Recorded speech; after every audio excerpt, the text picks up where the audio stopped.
अठों सवाल है मध्यम किताब कॾहिं छपजी मार्केट में आयो। जवाब है मध्यम किताब छपजी न सघियो। उन जो सौदो सिंधी ऐं अंग्रेजी ज़बान में कश्मीरी कमिश्नर साहब जे किताबखाने में मौजूद है। सवाल नंबर 9 है अड़ी कंहिं ॿिए अवालिया किताब बाबति ॼाणो था जंहिं शाह साहब जी ज़िंदगी जो अहवालु ॾिनल हुजे। जवाब है शाह साहब जी ज़िंदगी बाबति दीवान ॾियाराम गतौमल पंहिंजे नंढड़े रिसाले सिंध बाबति थोरो ज़िक्र में घणो तणु शाह जी ज़िंदगी बाबति अहवालु ॾिनो आहे। सवाल नंबर 10 है शाह जी ज़िंदगी बाबति वो कहिड़ो पहिरियों किताब है जंहिंमें शाह जी ज़िंदगी जे मुख़्तलिफ़ पहलुअनि ते मवाद मिले। जवाब है मिर्ज़ा कलीज बेग जो लिखियल किताब अहवाल अब्दुल लतीफ़। सवाल नंबर 11 है शाह साहब जा वॾड़ा किथां लॾे अची सिंध में आबाद थिया।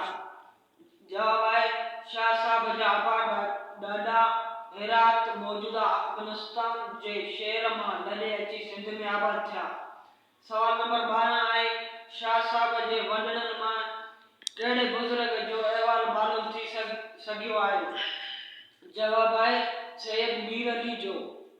सवाल नंबर 13 है सैयद मीर अली जे ॾींहं में अफगानिस्तान ते कहिड़े हाकिम जो राज हो। जवाब है अमीर तैमूर जो। सवाल नंबर 14 है अमीर तैमूर शाह साहब जे वॾड़नि मां कहिड़नि खे बरसगीर जे अलॻि अलॻि परगि॒णनि जो हाकिम मुक़ररु कयो।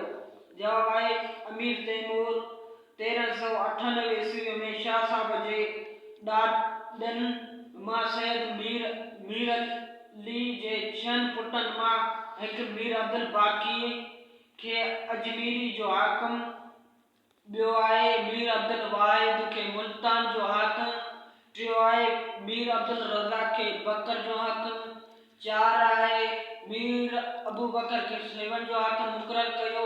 जॾहिं त मीर शरीफुद्दीन खानगाह में रहणु पसंदि कयो ऐं मीर हैदर शाह खे पुण हुकूमत आछी वई पर हुन इनकार कयो। सवाल नंबर 15 है शाह अब्दुल लतीफ़ भट्टाई सिंधी मीर अली जे कहिड़े पुट जे औलाद मां आहे। जवाब है सैयद हैदर शाह।